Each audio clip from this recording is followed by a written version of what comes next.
कक्षा 10 में कल हमने 15.3 प्रश्नावली के क्वेश्चन नंबर 1 और 2 किए थे। आज हम क्वेश्चन नंबर 3 और 4 करेंगे। क्वेश्चन नंबर 3 देखिए, दी गई आकृति में वृत्त का केंद्र O है, AOB कोण 90 डिग्री है, OA बराबर 3 सेमी है, तो छायांकित भाग का क्षेत्रफल ज्ञात करो। ऐसा प्रश्न हमें दिया गया। तो ये आकृति हमें दी गई है, ऐसा हम चित्र बनाएंगे।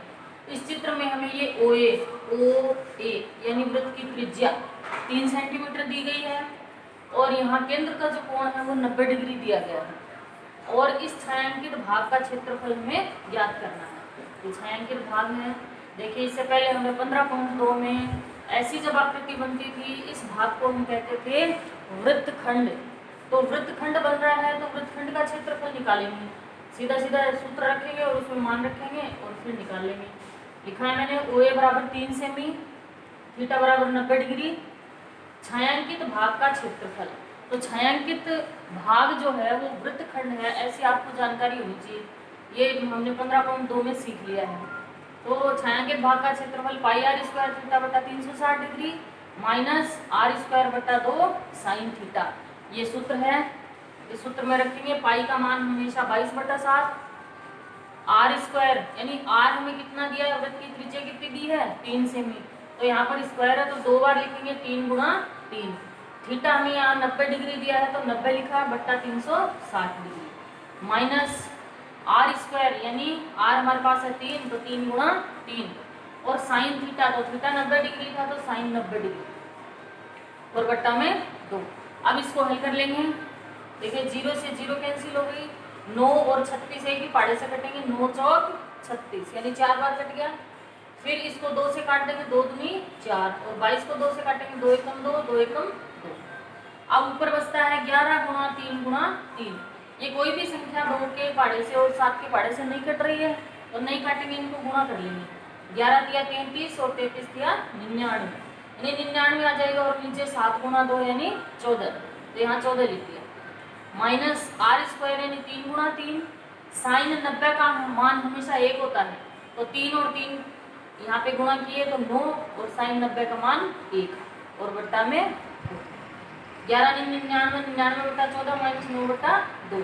लघुत्तम लेंगे 14 और 2 का लघुत्तम आता है 14, तो 14 का भाग 14 में एक बार गया, 1 को 99 से गुणा किया तो 99 माइनस 2 का भाग 14 में 7 बार गया, 7 को 9 से गुणा किया, 7 9 63, तो यहाँ 63 आ गया। अब 99 में से 63 को घटा देंगे, कितने बचते हैं 36 और बट्टा में 14। 36 में अब 2 का ये 14 का भाग देंगे, 36 में जब 14 का भाग देंगे तो आंसर आता है 2.57। तो ये क्योंकि हमें क्षेत्रफल निकाला है, इसका छायांकित भाग का क्षेत्रफल निकाला था तो वर्ग इकाई लगाएंगे, तो यहाँ पर सेमी है तो सेमी का स्क्वायर लगाएंगे, 2.57 सेमी स्क्वायर, ये इसका आंसर। अगला क्वेश्चन चौथा, यदि एक वृत्त का परिमाप एक वर्ग के परिमाप के बराबर है तो उनके क्षेत्रफलों का अनुपात ज्ञात करो। यानी वृत्त का परिमाप बराबर वर्ग का परिमाप, ऐसा हमें दिया है। तो वृत्त का परिमाप और वृत्त की परिधि एक ही चीज होती है, तो हम परिधि लिख लेंगे यहाँ पे 2 पाई r। हमें कितनी है ये नहीं दिया है तो हम सूत्र लिखेंगे, वृत्त का परिमाप कितना होता है 2 पाई r बराबर वर्ग का परिमाप, वर्ग का कितना होता है 4 गुणा भुजा, ऐसा हमने लिख दिया। 4 का पक्षांतरण करके हम इधर लेके आए 2 पाई r बटा 4, तो ये 2 और 4 एक ही पाड़े से कट गए, नीचे बच गया 2 यानी पाई r बटा 2, ये हो गई भुजा। वर्ग की भुजा हमारे पास निकल आई पाई r बट्टा 2।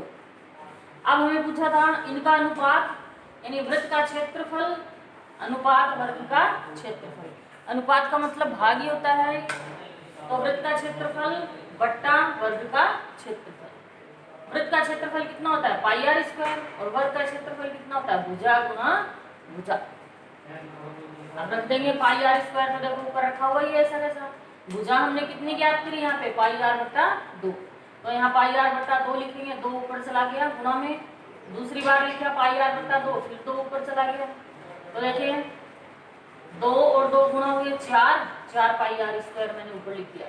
और नीचे देखो पाई गुना पाई यानी पाई आर और आर, यहाँ पर पाई आर स्क्वायर बनता है और एक पाई हमने ऐसा का ऐसा छोड़ दिया, और ये पाई आर स्क्वायर इस पाई आर स्क्वायर से कैंसिल हो गया। यहाँ पे कितना बचा 4 और नीचे कितना बचा पाई। अब पाई का मान रख देंगे 4 बट्टा पाई का मान 22/7 होता तो 7 ऊपर चला गया तो 7 ऊपर लिखा और 22 नीचे लिखा।